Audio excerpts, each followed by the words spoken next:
Here not. La day por. Get up. It is time already. Day sngi u Blei, thiah shwa. It is Sunday. Keep on sleeping. Phim leit jingiaseng. You won't go to church. Ngan leit. I won't go. Ngan leit. I will go. Phin leit katno.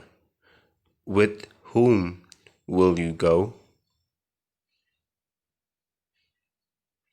Ngan leit Bajaj. I will go with my father. Leit jingiaseng In which church are you going? Jingiaseng jonga kadon umran. My church is in Umran. Phin leit daka thuk. Are you going by bike? Hỏi. Ngan leit daka thuk. Yes, I'll be going by bike. Pyndonkam thuk ayu. Which bike are you using? Nga pyndonkam daka Bajaj Platina. I am using Bajaj Platina. Balei thied iakato. Why did you buy that?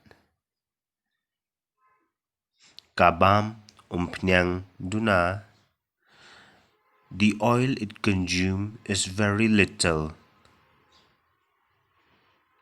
Katno litar. How much does it give a litre?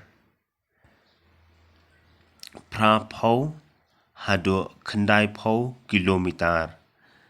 80 up to 90 kilometers. Ngaru ngan thied no dakato.